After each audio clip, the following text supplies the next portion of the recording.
Many years ago, when I was working as a truck driver, I was assigned to a shift called meet and turn. This was a common practice in the trucking industry, where a driver would drive a load halfway to its destination, and another driver would meet them halfway to complete the delivery. This meant that I had to drive to a designated meeting point in the middle of the night, where I would wait for the other driver to arrive. I had been doing runs like these for several months, and I had never encountered any problems. But on this particular night, everything changed. I arrived at the meeting point around 2:30 a.m., which was an empty and dark lot in a secluded area outside the city. The place looked abandoned and eerie, but I tried to calm myself and decided to catch a short nap until the other driver arrived. As I settled into my seat and closed my eyes, I heard faint noise in the distance. At first, I thought it was just the wind or some animal rustling in the bushes, but the noise persisted and grew louder. It sounded like a dog barking, and it seemed to be coming closer. I tried to ignore it and go back to sleep, but the barking continued, growing louder and more persistent. It was like the dog was trying to tell me something, but I couldn't make out what it was. After a few minutes, the barking became too much to bear, and I sat up in my seat, wondering what was going on. I looked out of the window and saw a shadowy figure in the distance. It was a man, and he seemed to be heading my way. At first, I assumed he was just passing by, but as he got closer, I could see that he was acting strangely. He was walking with a strange gait, as if he was limping, and he was making strange noises that sounded like grunts and growls. I started to feel uneasy and decided to lock the doors of my truck just to be safe. But as the man got closer, I realized he was not just any ordinary person. He was a hulking figure around 6 feet tall, with a muscular build and a crazed look in his eyes. He was wearing tattered clothes, and his hair was wild and unkempt. But the most disturbing thing about him was the fact that he was barking like a dog. It was like he had lost all sense of humanity and had become an animal. I froze, unable to move or even breathe, as the man approached my truck.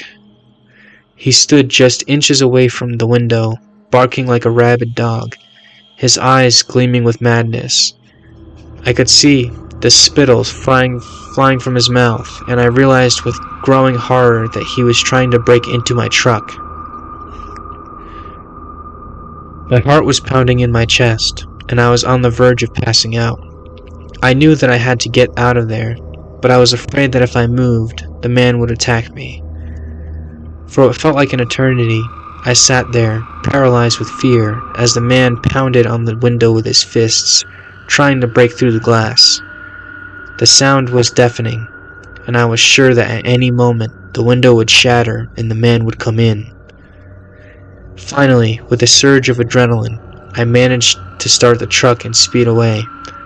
As I drove off, I could hear the man's barking growing fainter and fainter, until it was just a distant echo. I never spoke to anyone about what happened that night, but the memory of it stayed with me for years. I used to work as a truck driver for Costco and had to deliver a shipment of giant Spider-Man dolls to a rural location in Kentucky during the holiday season. I didn't expect anything out of the ordinary, but that night turned out to be the most terrifying experience of my life.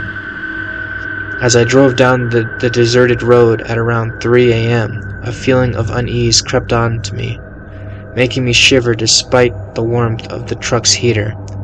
I shook it off, thinking it was just exhaustion, but the feeling only intensified as the road ahead turned into a thick, opaque fog.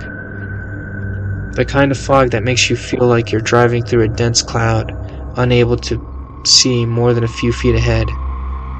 I pulled over to the side of the road, waiting for the fog to clear, but it only got thicker, suffocating me inside the truck. Suddenly, the engine died, leaving me in pitch black darkness. My CB radio wouldn't work, and I had no cell signal.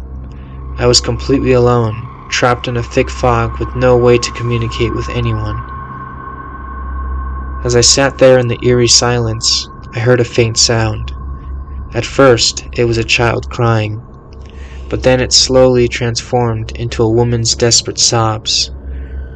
The crying sounded closer and closer, like it was coming from the outside of the truck.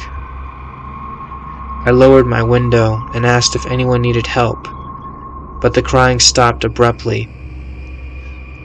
Then I heard a deep, menacing laugh that scared me even more. The laugh grew louder and more sinister, mocking me, playing with my fear. I rolled up the window, but it didn't block out the sound. Instead, it grew louder, more intense, and I could feel it echoing in my head, like it was trying to take over my mind. Suddenly, everything went quiet, and my truck started back up as if nothing happened. The fog dissipated, and I could see the road again. I stepped on the gas, not daring to look back. I didn't stop until I reached the nearest truck stop, where I locked myself in the bathroom and splashed water on my face, trying to wake up from this nightmare I had just experienced. But it wasn't a nightmare. This was real life. Deep down, I knew something was off. Something had been out there in the fog. Something malevolent and otherworldly, playing with me like a puppet. I never drove on that road again, and I always made sure to check the weather forecast before any delivery.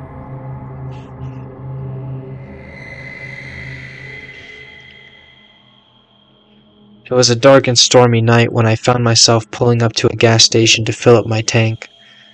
As I left the station, I pulled up behind a beat-up car at a red light. We both turned right onto a 2-lane highway, but his car was slow and I decided to pass him on the left. That's when everything went wrong. The driver of the beat-up car blocked me, so I tried to pass him on the right. But again, he cut me off, laughing maniacally out of his window. This went on for a while, until I finally got annoyed and tried to pass him again. But as I was passing him, he suddenly swerved his car into mine, causing me to slow down. He was yelling at me, "You aren't passing me!" and I could hear his mad laughter echoing in my ears. We got caught at another light, and he started throwing things at my car. I knew I had to get away, so I checked the traffic and gunned it through the red light. But he was still following me, his car much faster than I initially thought. I started turning off onto the side streets, hoping to lose him, but he just kept following me. We finally got to another light, and I rolled down my window to ask what his problem was. He screamed at me, "You are going to die tonight." I was terrified. I threw an old coffee at his car, turning off my lights, and I took off as fast as I could go. I was driving recklessly, ignoring all the stop signs and speed limits, desperate to get away from him. I wanted to be pulled over just so I could be safe from this madman. But he was still following me, even as I sped through little towns at 100 miles per hour in a 25 and 30 zones. I was starting to lose him until I finally found a side street that led to a driveway next to a garage. I pulled up next to the garage, turned off my lights, and waited. I was shaking with fear, my heart pounding in my chest. 1 minute went by, 3 minutes, 10 minutes. I finally mustered up the courage to turn on my headlights and saw that he was nowhere to be seen. I drove home as fast as I could, white as a ghost, and called the police as soon as I got home. I reported him in, but I never found out what happened to him. I never saw him again. That night, I thought I was going to be murdered for nothing. The memory still haunts me to this day, and I always make sure to be extra careful when driving alone at night. You never know who might be out there, waiting to cause you harm. As I embarked on my journey from Seattle to DC back in 2008, I never expected to have an experience that would haunt me for years to come. I followed my route, taking 184 to 180, to 176 to 170, to 1270. But little did I know that I would soon be stalked by a truck. It all started when I passed an old F100 going very slow in primer black with no license plates, but I thought nothing of it at first. However, after about an hour, I noticed that the same truck was a couple of car lengths behind me. It was odd, but I didn't pay much attention to it until I got back onto some open roads, and he disappeared into the distance behind me. But my relief was short-lived. Every single time I stopped for gas at a rest stop or got slowed down for traffic, the old Ford showed up in my rearview mirror again. It was as if the truck was following me, and I could feel that it was pretty dangerous. As I continued on my journey, I stopped at a cheap local motel in Idaho, and I was the only one there. The next morning, as I walked out to my car, parked one spot away from me was that premiered F100. I couldn't believe it. How could the same truck keep showing up everywhere I went? Despite feeling uneasy, I continued on my journey. But the pattern continued, with the truck showing up behind me every time I took a break or got slowed down in traffic. I couldn't shake the feeling that something sinister was going on. As I neared the end of Nebraska, I decided to pull over and get gas. But as I got back onto the highway, the old truck was right there shadowing me again. It was as if the driver was playing a twisted game with me. About 30 minutes later, I realized I was too tired to keep driving, so I decided to stop in the next town, just over the border in Iowa. But as I walked out to my car the next morning, the truck was in the hotel parking lot again. I was starting to feel like I was losing my mind. At this point, I decided to confront the situation and ask the clerk what was up with the truck. When had it come in? But she wasn't working the night before and couldn't provide any answers. I started to wonder if I was going crazy, but I knew there was something off about the whole situation. As I got back on the highway, I saw the truck turning out of the parking lot in the direction that led him away from the highway. I thought it couldn't have been the same one from before, but I was wrong. As I merged into two cars in front of the Premier Black F100, I realized that it was the same truck that had been stalking me for the past few days. I felt my heart race as I wondered what kind of person would stalk a stranger for 3,000 miles.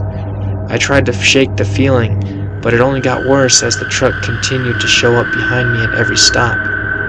It was as if the driver was toying with me, and I couldn't shake the feeling that I had been watched. As I reached this 170/270 split, I could see the old headlights glowing back on the horizon.